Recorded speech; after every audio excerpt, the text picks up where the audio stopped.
Morning or midday, everyone. Thank you for coming. Thank you for everyone tuning in at home as well. So today we're going to be looking into Guernsey's entrepreneurial landscape through the research we've done with Digital Greenhouse. Sorry, I'm Chris, account manager at Black Vanilla. We've got a panel of experts here. I call them experts, they might not call themselves experts.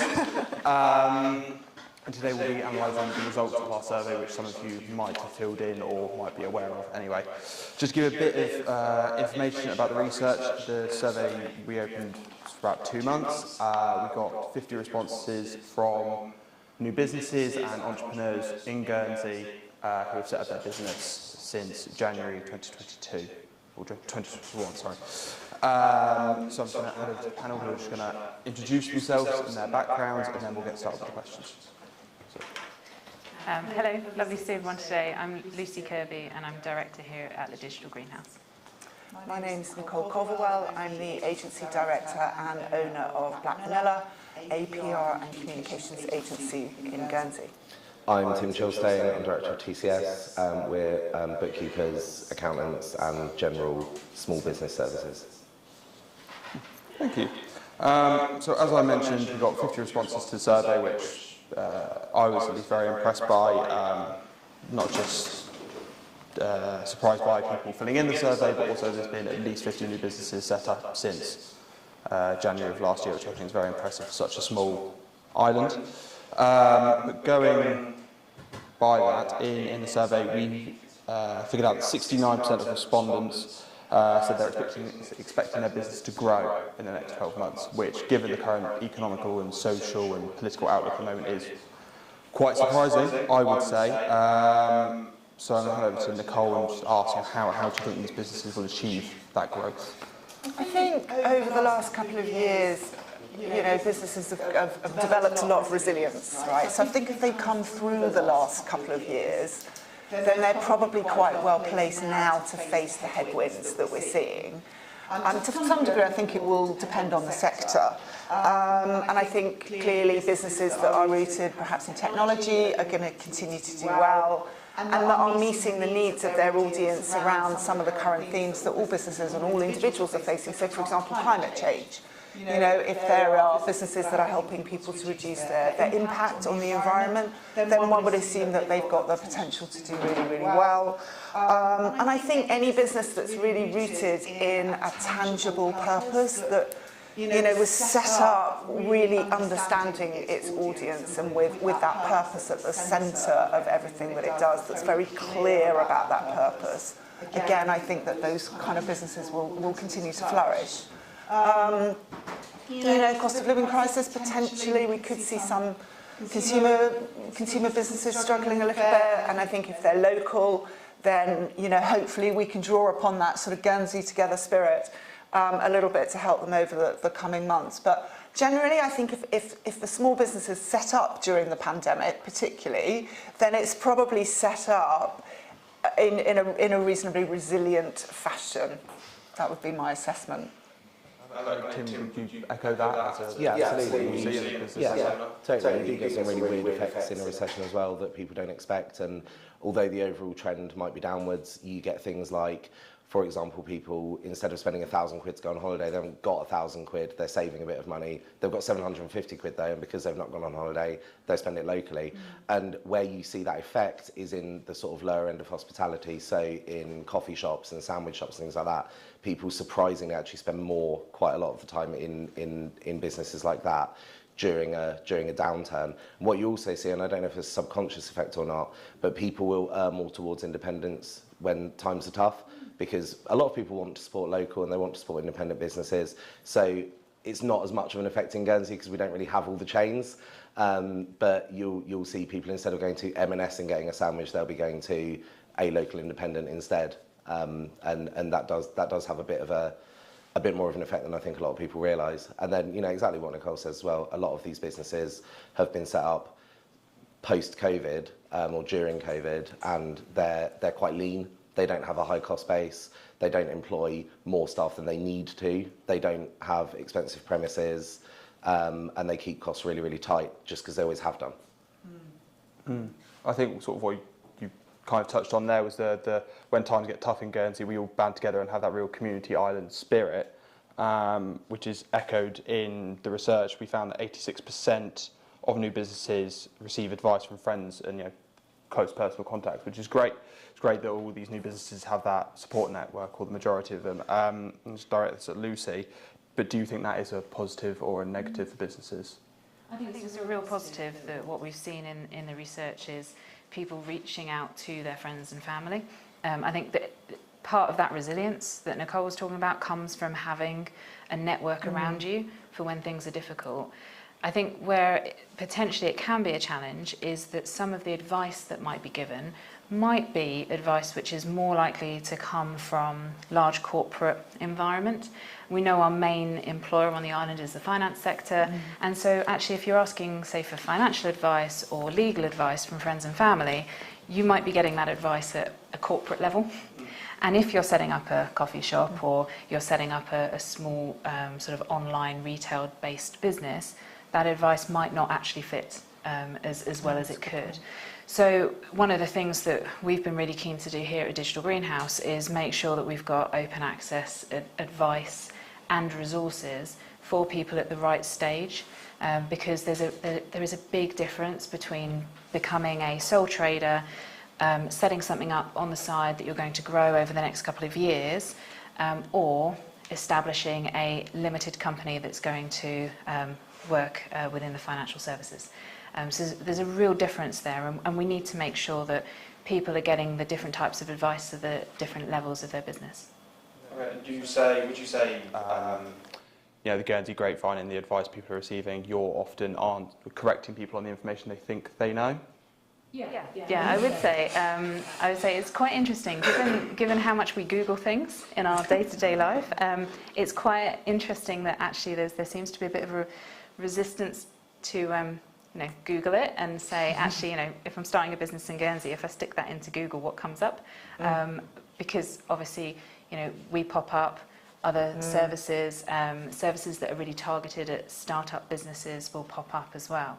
I think we need to not be afraid to use those networks, and I think a challenge of being in a small jurisdiction where everybody does know each other is sometimes you'll get the advice of don't tell anyone what you're going to do because someone will steal that idea and they're going to go and do it instead.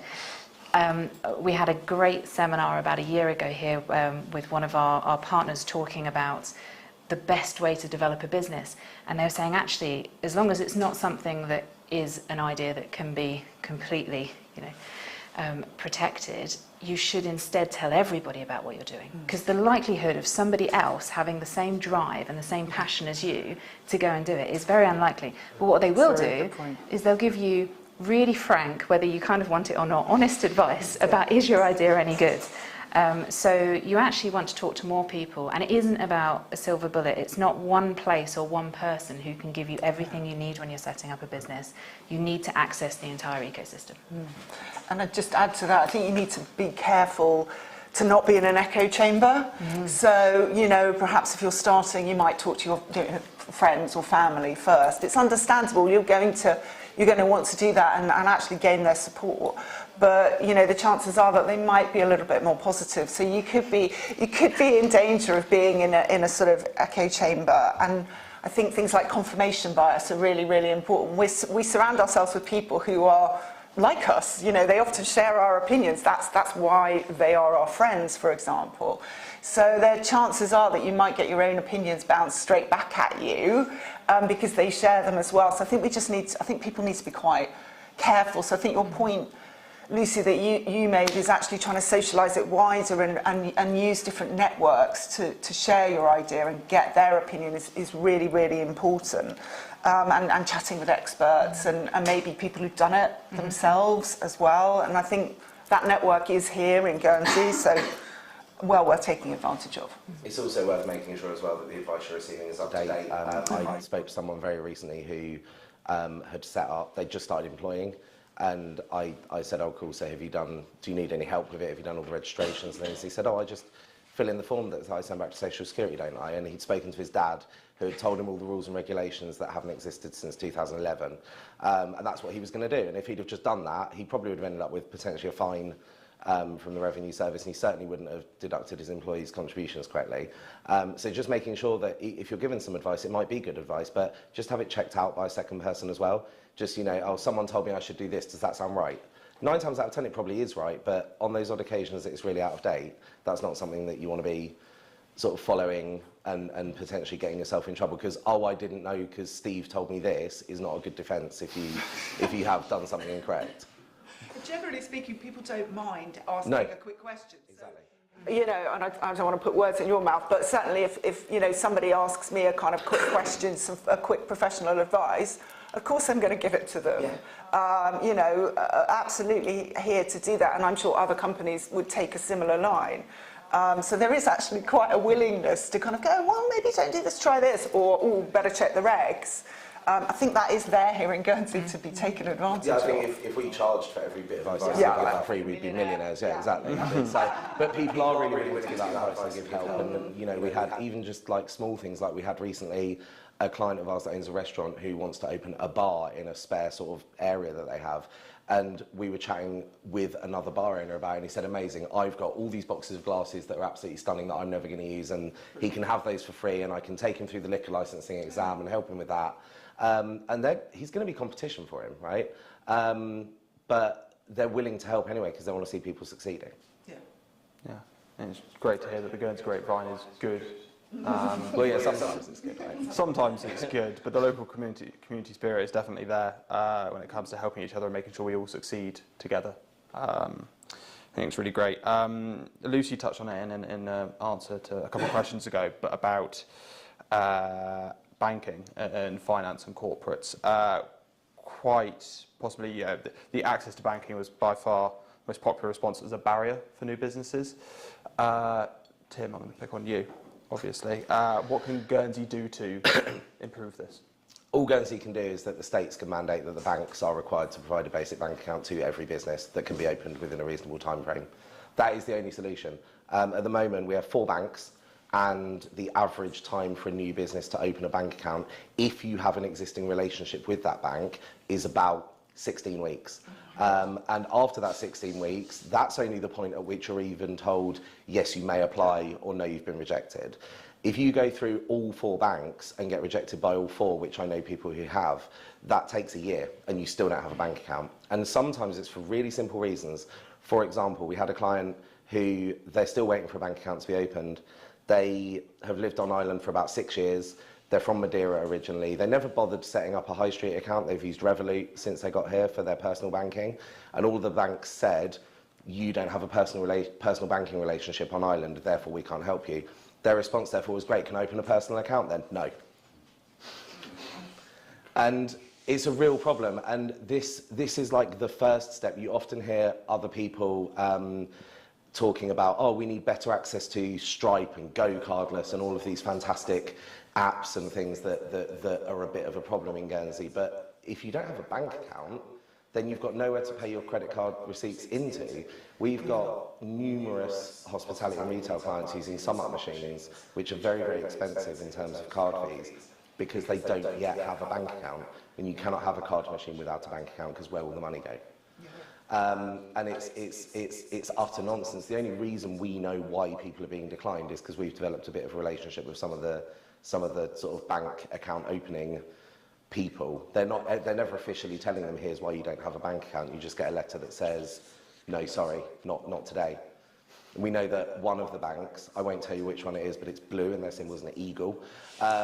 They very famously have a level of, each sector can only fill up a certain percentage of their accounts. So we had someone go to them to open a bank account for a sandwich shop, and they said, we've got too many sandwich shops, so no, but you can apply again in a year. He did apply again in a year, and they said, yeah, 3 of our clients have closed down in the last year, so now we have space. And it's utter nonsense. It's tough. Could I ask, is any of that to do with money laundering, or was it credit references as reason why you declined? The reason they never officially tell them. But we know that it's neither money laundering nor credit referencing, because the people that we know that are getting declined they've all got good credit records. They're getting approved for like loans with Cherry Godfrey and things like that, and they can open a bank account in the UK, no problem. anyone who fails an anti-money laundering check and is trying to open a sandwich shop, frankly, we don't really deal with. Because if they're failing AML, then there's a really good reason why they're failing AML. Yeah, exactly. One that mysteriously doesn't have a card machine. Yeah, they're not really our ideal client, to be honest with you. No, generally it is just that the local banks just, for various mysterious reasons, not opening accounts. And it's a real issue because access to banking is so important. Especially, we still have a higher mix of cash versus card on Ireland than the UK, for example. You need to be able to bank cash. And the bank, once you've got a bank account, great, they charge you about £3 per £100 that you bank, but you need somewhere to bank your cash. And all this does is it pushes stuff under the table. Yeah. Mm-hmm. Just, sorry. To add on that as well. I think the challenge there is that when we get feedback as well from businesses, often something like opening a bank account can often be tied up as labelled as red tape. And actually, no, we're saying very specifically it's opening a bank account. It can also often, in results of surveys, and we've, with this survey, been able to pick into it, which is really good, be confused with access to finance. So it can also be conflated with we need loans or we need angel investment. But actually, this is, statistically from the survey results, very much the highest element around the finance piece. So yes, we have got businesses who are looking for angel investment, they're investable businesses. Yes, we've got small businesses who need access to loans. And there's some great people on Ireland who can do that for them outside of banking as well as the banking side. But this really is the fundamental challenge that's come through from the survey. It is the access to the bank account before you can do any of the rest of those other things.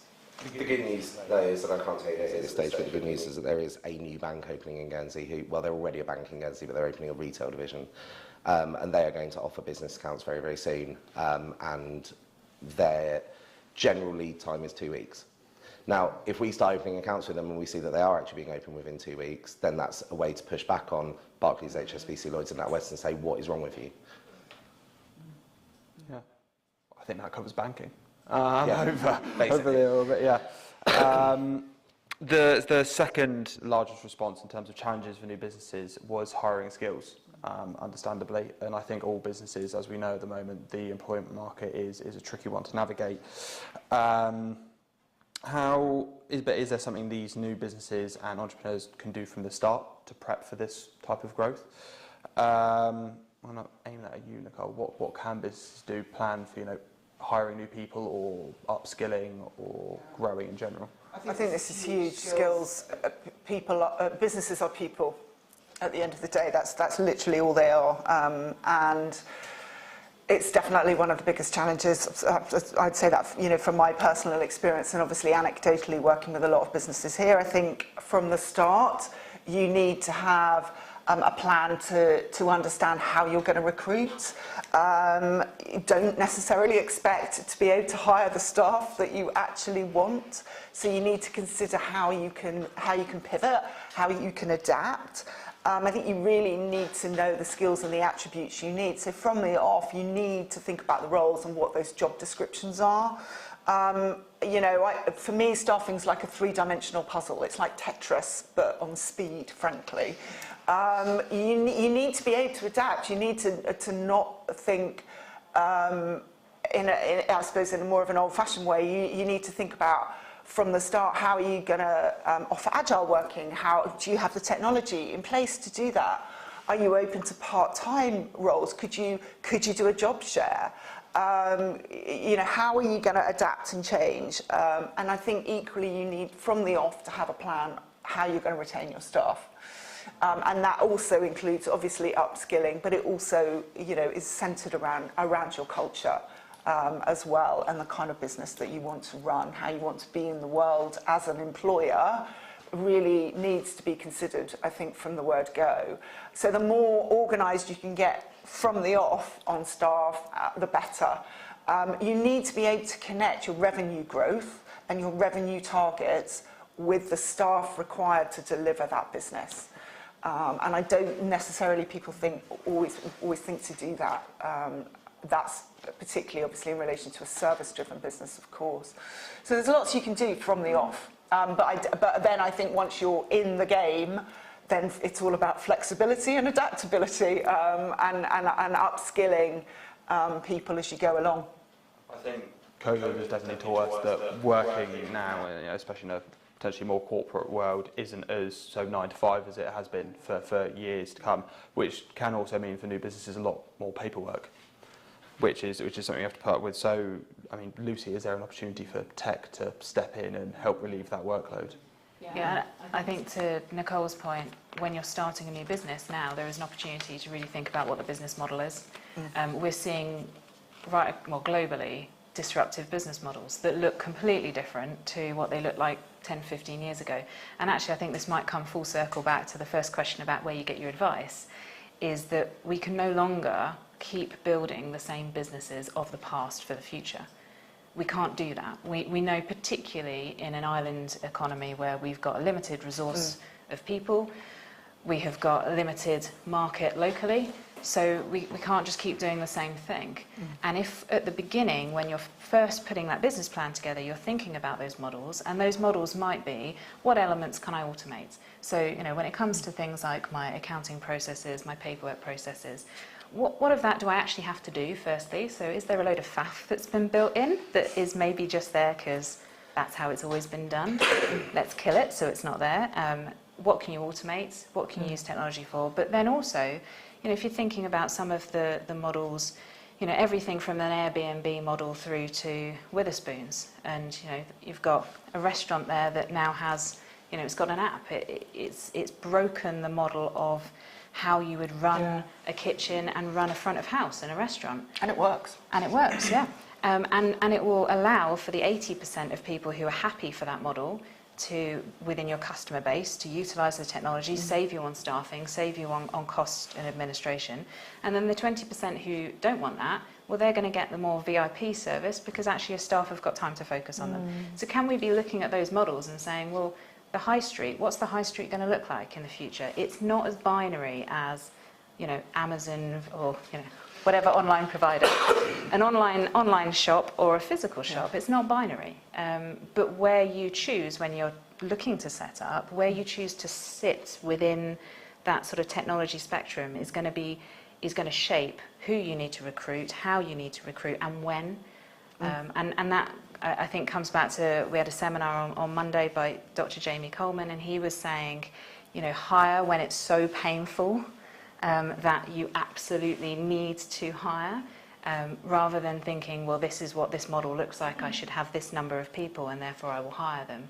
And I think that's to your point as well, think about the makeup of your team. Yeah, I mean, on that point, I think that's quite interesting from what he was saying. So I would say hire ahead of growth. And that's the experience that I've had. Hire ahead of growth. When you see talent, grab it, frankly. Because then you've got the capacity then to go out and get the business. But that needs budgeting for. That's got a cash flow impact. So, again, it's how are you building that into your budgeting, for example. I think the other 2 points are focusing on the value drivers in your business. What's driving value? And it's probably not some of the jobs that actually can be outsourced. So outsource stuff to someone who can do it better than you can. Outsource it to an expert. And there's some great companies here that are in Guernsey to support business on whether it's bookkeeping, governance, COSEC work.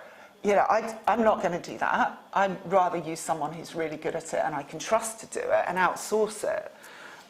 Tim? Yeah, my whole business is built on outsourcing. Like, people outsource to us. Yeah. I think the real difficulty is when you hit that really annoying point, which actually I'm at the moment for about the 5th time, which is that you need to hire another person in order to grow the business, but you need to grow the business a bit more in order to hire the person. And you can't stay where you are right now. And what people are really scared of is going out and finding short-term finance for that. They're scared of going out and saying, right, I need to hire this person now. I can't afford them for 3 months. What do I do? And there's so much, the great thing about Guernsey that you don't find in the UK is that you can go and sit in a room with someone at Cherry Godfrey, at Oracle, at all these other finance places, and explain what it is, explain the plan, show them your figures, take your accountant with you, take your bookkeeper, take your mum, whoever it is, that can sit with you and make you more confident about it. And if you explain the plan, they're often willing to take more of a risk than a bank would. But people just don't push for that. They don't phone up Cherry Godfrey, they don't phone up Oracle, they don't go and say, here's what I want to do. And they get turned down once, and then they go, oh, that's it, then we're screwed, aren't we? But they need to go and see somebody else. Yeah, exactly. It just puts a brake on it. It doesn't need always someone, unless your business plan is so diabolically awful that you're hell, then there is almost always somebody, and that could be a finance company, or it could be friends and family, or it could be just like some random guy you met in Amigos last Friday night. Whatever it is, there is always someone that will look to help. And I think it's really important that people understand that, and that people actually go out and look for these things. And part of this just goes back to, which covers a lot of the questions that we've already gone through, to be honest, is just people not really looking specifically for X in Guernsey. They just have a quick look, they think, oh, this is really hard to do in Guernsey, this is hopeless, give up. There is so much here. You just need There's literally everything. It's like the thing you're talking about, the Wetherspoons model, right? People will go and they'll search and they'll go, yeah, but these companies that sell these systems, they're all UK based, I have to buy brand new equipment and I have to do this and it's going to cost me 20 grand to set up, is untrue. There are 3 companies in Guernsey that can provide that exact service, but they don't go and look for it. And obviously it doesn't matter how great your advertising is, it doesn't matter how great your PR company is, you can't necessarily reach all of those people. So there is an element that they have to go out and look for it, as well as you sort of going, hey, I'm here and I can turn you into Wetherspoons if you want to. I think it's especially on the recruitment front, it's definitely a chicken and egg situation, isn't it? It's a really difficult one, but it does sound like from experiences that you're being brave, essentially running your own business, but you just need that Afternoon job. you need that little extra bit of bravery to hire someone into what you own. It's 100%. It comes down to bravery, but so much of running your own business is around guts, bravery, and taking a chance. I mean, it's inherent with risk. It is absolutely, and that's, comes back to the financing thing. Actually, is you don't want to take on more risk. But I absolutely hire ahead of growth if you can. I think if you see talent, grab it, and you just need to make sure that you are set up financially and have then the business development plan to back that up, so then you can secure the revenue that person then becomes, a paid-for resource. But also you can sometimes, and I've done this with everyone that I've ever employed in Guernsey, is that you can actually be really honest with people when they come in for an interview, and you can say, look, this is going to be temp to perm, and the reason it's temp to perm is I don't know if I can afford you in 3 months' time. So you've got a job now, you've definitely got it for 3 months. At the end of the 3 months, I might have to say I can't afford you anymore. Now, luckily, I've never been in the position where I've had to say, yeah, I can't afford you anymore. But a lot of the time, if you're really honest with someone, with a candidate about that, they're still going to want to come and work for you, because if they're especially if it's a small business, because they kind of get that understanding that actually you are growing and you are trying to build something and you're trying really hard to kind of advance your business, and they want to help and they want to get involved. I've done exactly that. And at least along the way, they're going to get great experience for their CV. Yeah, exactly. And I'm going to make sure that they get great experience for their CV as well. Yeah. That I think is as well is to the point about retention, because with upskilling, and I think it's a real challenge in any environment where you've got a very high employment rate, is that you can invest in people, you can upskill them, and then you find that you do the Richard Branson model.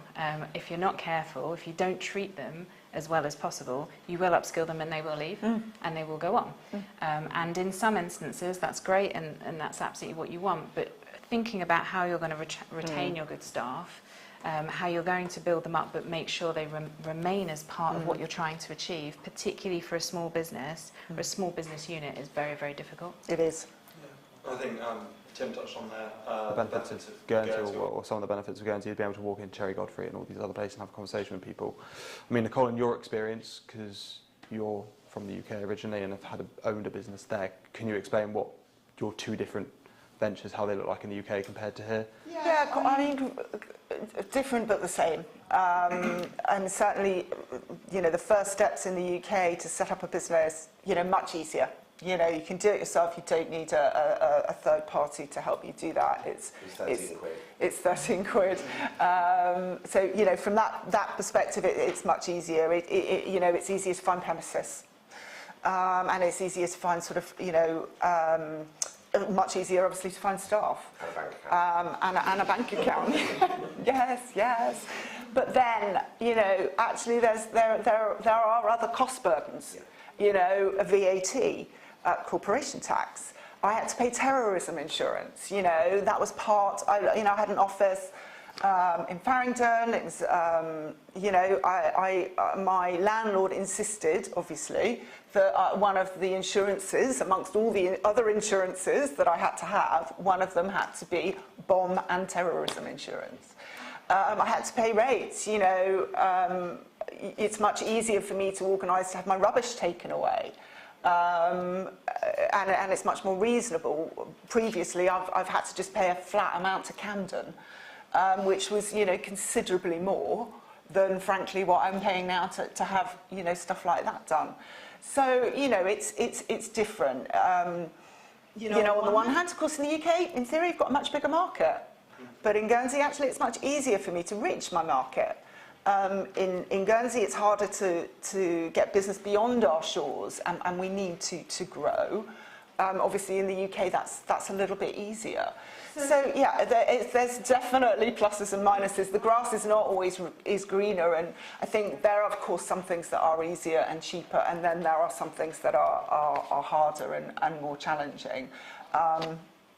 You know, I believe that if you've got a good idea and you execute it well, you should succeed, you know, wherever you are.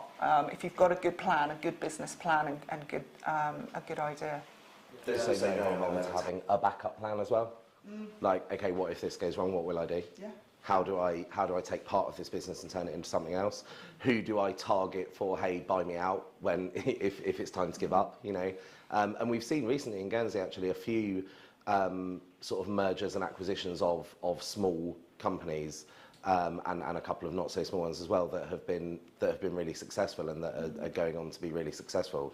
And a lot of the time, those two companies both presented themselves as, hey, we're both really successful and everything's amazing and we're just putting all our resources together. But we know that actually, via whatever inside knowledge we have, one of them was about to go under.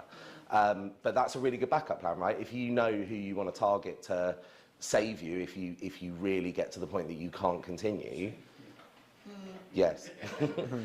If you know who that is, then that makes that process so much quicker because you don't have to publicly shout, going, hey, I'm really in the shit, please help. I think the theme, definitely from that and a lot of questions so far, is community and the community element in Guernsey and what it provides to new businesses. Potentially more of a negative looking question here. 28% of businesses said there was a lack of community willingness to try new business, hindered them when they're starting out. And Lucy and then Nicole, I mean, what can we do to address this? Yeah, so I think it was that was quite a interesting result. We weren't really, I wasn't expecting that. So that almost, you know, getting on towards a third of people were coming back with that. And I suppose that maybe that does connect into some of the comments from earlier where we were saying maybe people lacked the sort of desire to go and have a look at what was new and what was happening now, and up-to-date advice and up-to-date programs and everything happening. So is that also maybe meaning that people have always gone to particular retail outlets, particular restaurants, had particular services, and therefore maybe because of our size, maybe don't really, it's not the default to then go, I wonder what's new in this area, I wonder what's happening. But yeah, it was that, I think that was quite a surprising one. I wonder if that's also linked to how people promote their new businesses as well. Yeah, and don't expect, just because we are in a lovely small community, don't expect that someone's going to immediately trust a new business. Yeah.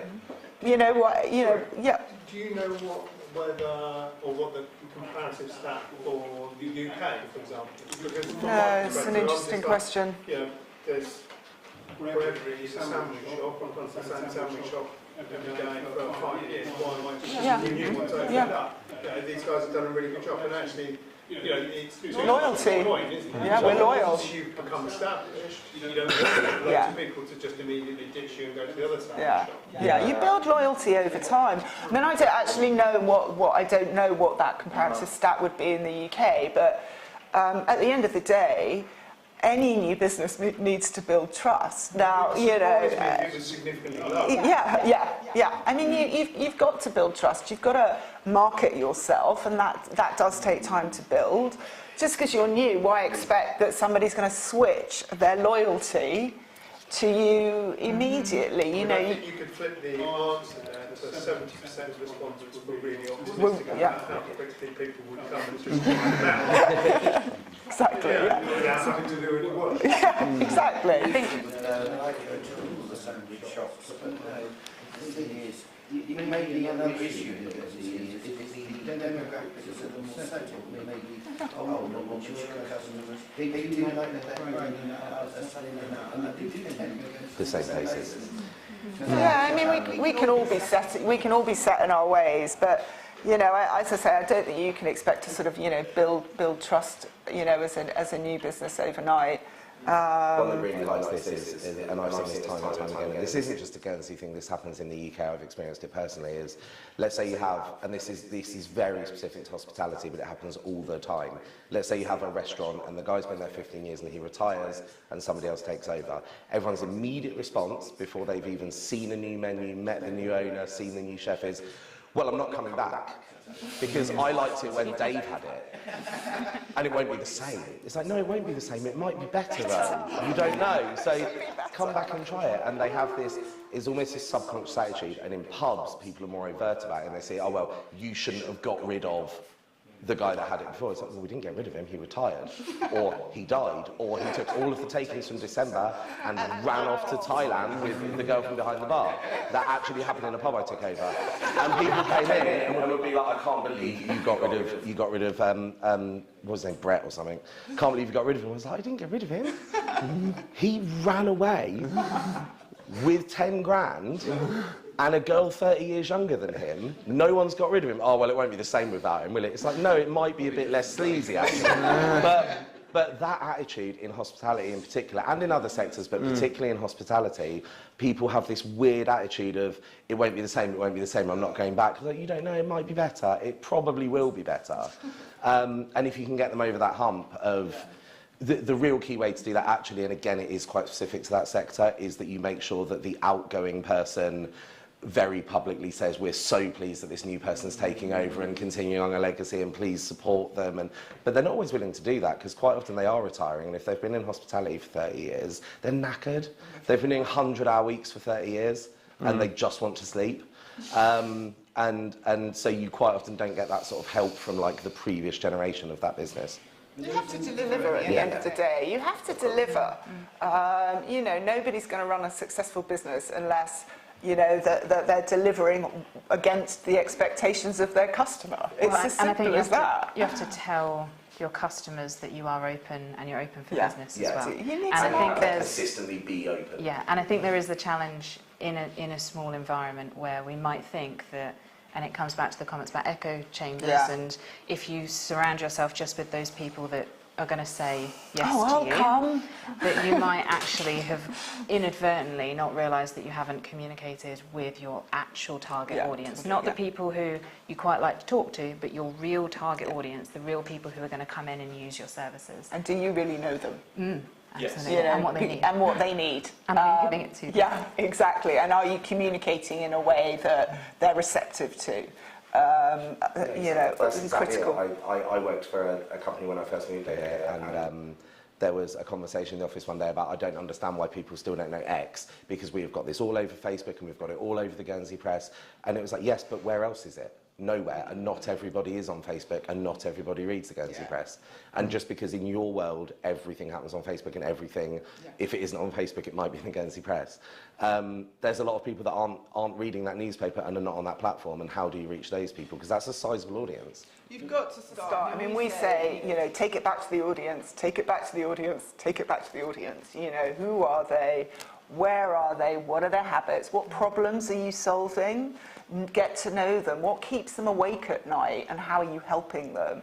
You know, developing that brand story and really unpicking what your audience needs is the first step to then knowing how to market to them, and then building that trust, you know, does come with time, and you need to deliver. I think especially when me and jobs, how many times we do, you know, potentially speak to people and we ask, you know, who do you think your target audience is? And they go, well, it's everyone in Guernsey. It's like, it's all right. It's going to be a long conversation. But I mean, we picked up on it.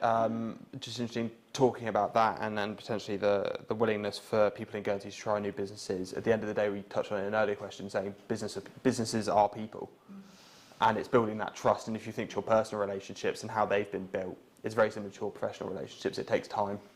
I think we also asked people in the survey, you know, what attributes they said they would use, and they came up with mental and physical energy, ability to adapt and change, and resilience to overcome challenges, were the top 3 attributes named by respondents to what they need to set up a new business. Is there anything, I'll go to each of you in turn, is there anything that you would add to that list?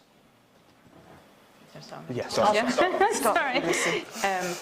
I think, well, I would say the second one there is, in the current climate, the ability to adapt and change, the ability to pivot.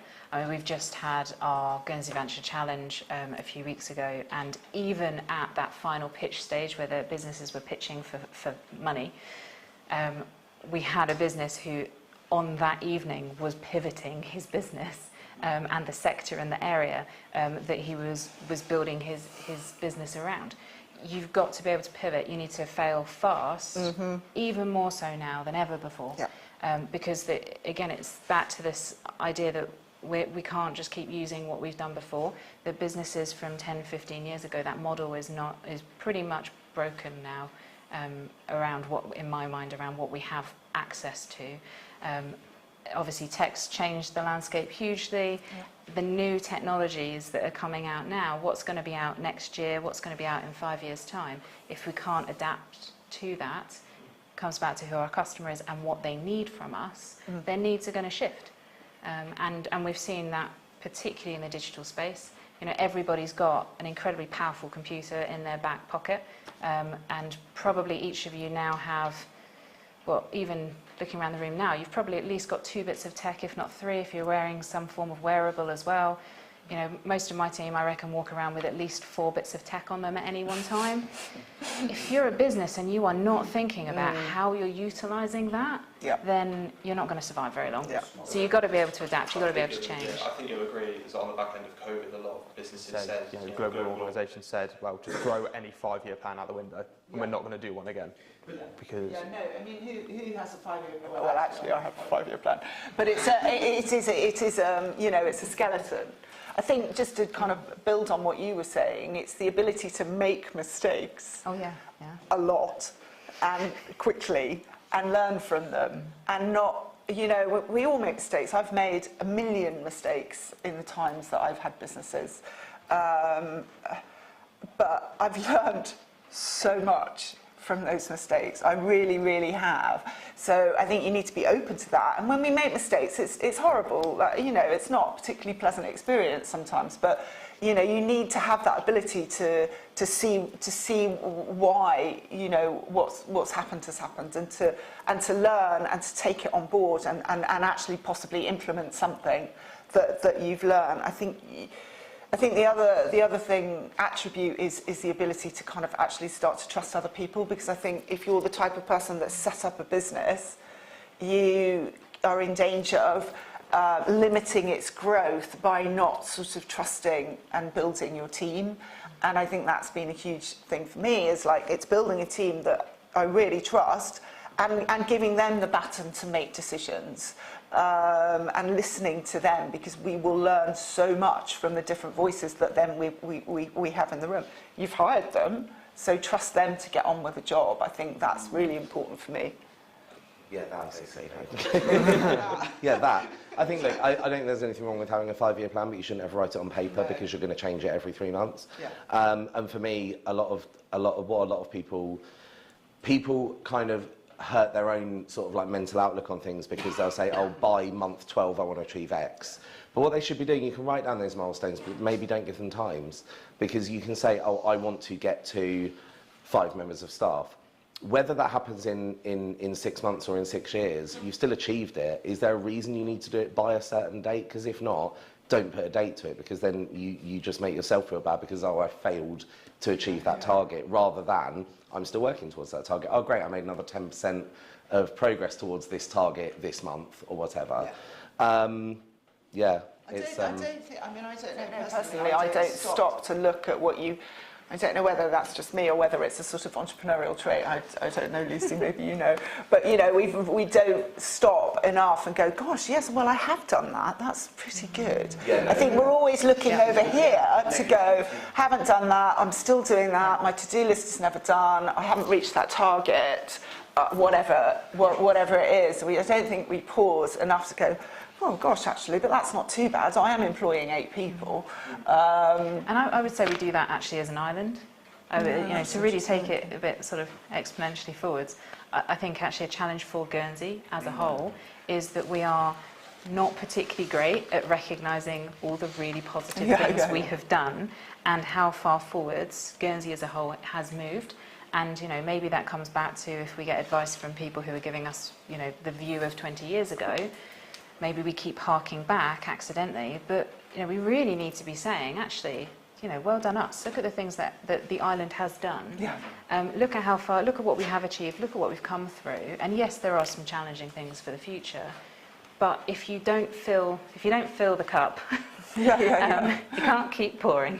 So at some point, particularly if you're running your own business and all the energy that is required to be an entrepreneur, you've got to find ways of reflecting back and saying, there were some roadblocks and there were some bumps and there were some issues, but we've done really well at achieving X, Y, and Z.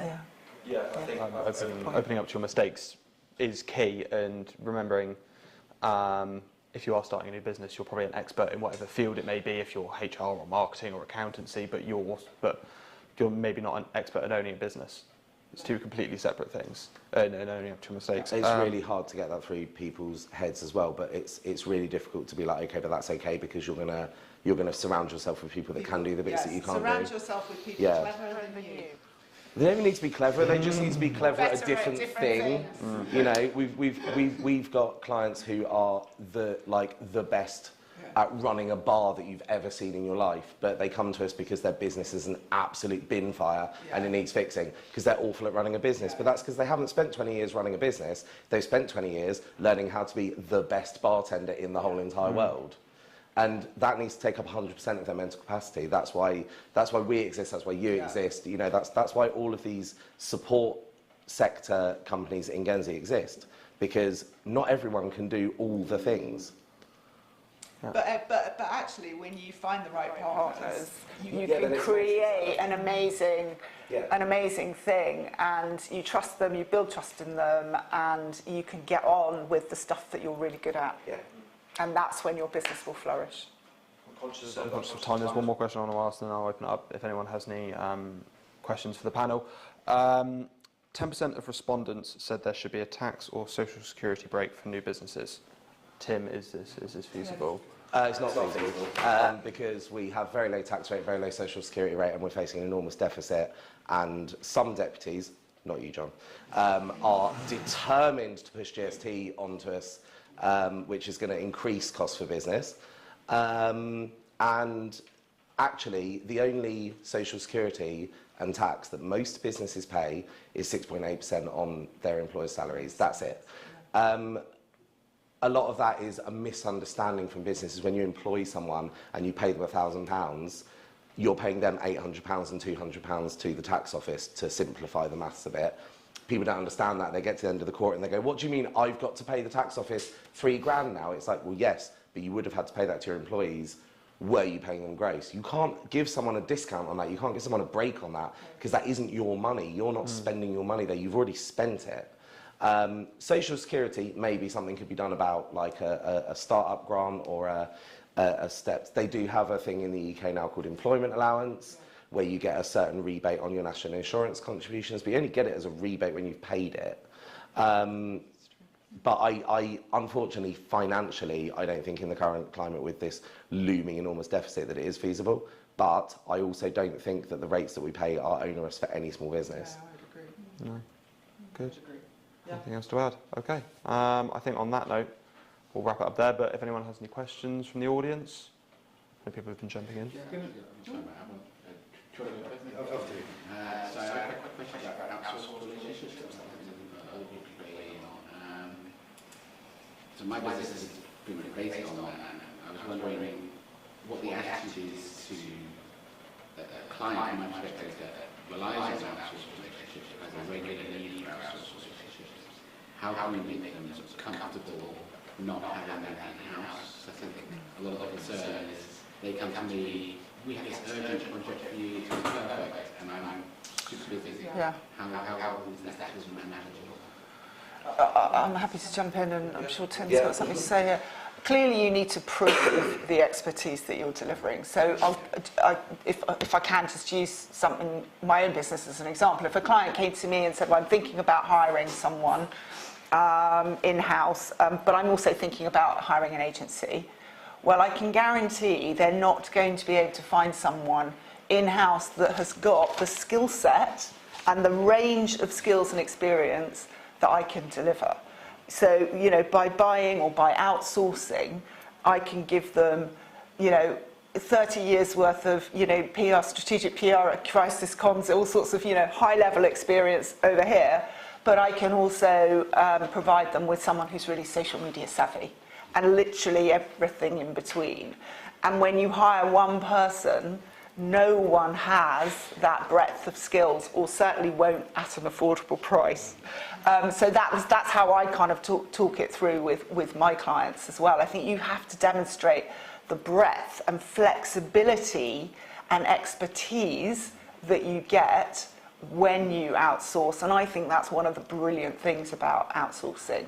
You know, you get you know, really great financial advice, but also, you know, the minutiae of the bookkeeping, all in one, exactly. all in one person. It's also the time versus money as well, because if you where again, I'll use my business as an example, where we come in for a lot of people where we pick up clients is they've grown to the point that they can't do their bookkeeping themselves anymore, but they haven't grown to the point where they can employ somebody full-time to do it, and we're the middle bit. But here's the thing, if you recruit a part-time bookkeeper to work in your business, and they're going to work Monday morning, Tuesday morning and Wednesday afternoon, if you have a question on Thursday morning, they're not there, and you have to wait 5 days. We are there, you know, we're there 7 in the morning till 7 in the evening, 7 days a week, but you're not paying us, you know, a 35 grand a year salary for that. You're paying us, you know, a few £100 a month. Because you're not, although we're available to you all the time, you're not utilising us all the time, because we're working on many different things at once. And I don't have to worry about, you know your holiday or sick pay. You know. You know. You don't rate it, it's my problem, okay? All the time I'm 6 I'm working. Then you're dealing with it. But that's not your problem, it's my problem. And while I might say, I know you asked me this extra bit, is it urgent, because I'm running a bit behind because everybody's sick. If you then say, no, it really is urgent and I need it by Monday, then of course we move things around and we get it done. Yeah, I was just going to test and perhaps challenge you talking about the 5-year plan. Because somebody else will always made a 5-year plan throughout my business career. I think I would just say that I think it's important to write down goals and relationships with your business and actually document them. Because actually, you know, if I employ somebody, I'm going to get their KPIs and so on and so forth. Them to do, so why shouldn't I work under that same regime? So I think it's perfectly fine to update it every week if you need to, maybe to review it, that's absolutely fine. It's just a moving target, we all know adaptability and changeability is important, but we do need to hold ourselves to task. I agree. Obviously, I would do, because I've got a 5-year plan. But it changes all the, well, it doesn't change all the time, but it certainly gets checked quarterly. The other thing is I think if you want to bring your staff and your team with you on that journey, then having that sort of longer term vision is really helpful. But what I don't think any of us would expect in today's world is to ever be wedded to it. And you know, you got to pivot. Absolutely. People do, but I think it's less not having a 5-year plan. It's more like we're saying, being flexible about your 5-year plan and flexing when needed. And that's the same. People also need to get used to looking at their financial projections in that way as well, and their forecasts for what they're doing with their business, and sort of do flexible budgeting and LE-based budgeting rather than having, here's our budget for the year and we stick to it, and oh God, we failed, we went over. Exactly the same. The 5-year plan might end up being 4 years, or it might end up being 6 or whatever. But yeah, for me, it's more that don't make it too rigid kind of thing. And how does anybody forecast nowadays? Yeah, exactly. Well, like that. A little bit like that, yeah. No, they ask me to do it for them. I think it's a kind of a British trait that we beat ourselves up for failure. And actually, if we learn to do that the other way around better, then we will. Well, exactly. I agree. Like you said earlier, like the results of the survey, 30% of people said this was terrible, rather than 70% said it was great. You know, it's exactly that attitude. And I think that links in there is around how we measure performance. Yeah. And I think we've got very, very hung up on, we've ported in from the very corporate world, in fact from the banking world, things like NPS and KPIs. And we're shoehorning those into, often I find, it's my experience, into areas that really should be more focused around, you know, more of an OKR model, more of the sort of outcomes, key results, what our really audacious goals are, you know, what do we really want to stretch and challenge ourselves towards. But as soon as you put those down, you can't then say, right, this is my massive stretch goal, and then if I don't get to it, I'm going to beat myself up, or I'm going to change my staffing, because actually you should almost never reach that. I mean, an OKR, if you look at Google's rules about them, is they should be unachievable by definition, because they should be so out there. That's a very different mindset to saying, actually, I you know, key performance indicator is that, and therefore that's where I want you to get to, which can be they're quite spurious metrics, because at the end of the day, we're probably making those metrics up ourselves. Absolutely. Yeah.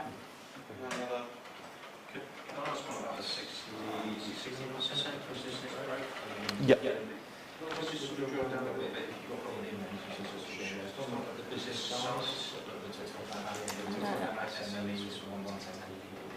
Within this survey, which sort of sectors that's a really key indicator of the sort of quality of the island. And then my sort of final question is, where do you see business to grow? Is it perhaps expected to grow domestically, or is it possible? So 3 questions in one. I'll touch on the first one quickly. No, and I completely agree that the positive outlook is positive, naturally. In terms of who answered, so I don't have the exact stats to hand, but the majority of businesses were under 10 people. And in terms of industries, it covers, I mean, everything. I can give you a full. It was very broad. It was everything: marketing, accounting, agriculture, construction, the whole. And I can give you anyone a full list if they want one. But yes, and I'll hand over to the panel for the second question. I might ask you to. Oh, sorry. I would expect anyone who starts a business within the last 18 months would be expecting their business to grow. Not necessarily. No, not at all. No. Controversial. Absolutely. There's a lot of people who are growth focused, right? There's a lot of people who, there's people who, for example, have semi-retired from a corporate role at 57 years old, and they've started effectively a lifestyle business, right? Now they'll still get involved in the community and they'll respond to surveys like this, but they just want their business to do what it's doing and earn them some money so they don't get bored. And there's way more of that than I think people realise. Not everybody is going for growth, not everybody wants to be rich, not everybody wants to have an enormous team of minions to do their bidding. Some people just want to cover their costs, basically. And growth isn't linear, you know. I think I just would have thought that most people would reach their full potential within 18 years. If you're saying that within 12 months of starting a business, you've reached the full potential, you're not. I don't think it's just about potential though, because I do think we look at, when we look ahead, sometimes it's about consolidation, and it's around, you know, bedding in certain things. And when I've looked at, gone through different times with my business, and different points in its journey, There are definitely years when I've gone, this isn't about growth, this is about bedding stuff in, this is about consolidation. I just need to, I almost not stop, but I just need to almost sort of, you know, put my roots down a little bit, get this right. I need to get it right first, and then position myself for growth. So I think it's quite nuanced, to be fair. Yeah. No, I completely agree. I think it's an interesting point. So just to answer your question on where's the growth coming from, I mean, we didn't nuance that question in the survey, and I think it's actually a really good one for repeating in year 2. Make note of that. Awesome. I'd love to hear those. Thank you, for sure. But I mean, I think probably domestically and off-island as well. I mean, the domestic market is healthy, but it is only, you know, a certain size. Certainly from a growth perspective, I think at some point you're going to start looking outwards, depending on what your business is. You know, if you're a coffee shop, it's domestic. But, you know, if you're looking about services, I think what's wonderful about the world that we now live in is that actually people in different, or companies in different areas are now much more open to buying something that's from a different jurisdiction, and I think that comes down to then your market positioning, and is your market positioning set up to facilitate growth from other areas? I think we'll wrap it up there, just 5 minutes over. But no, thank you all guys for coming. Thanks. Thank you.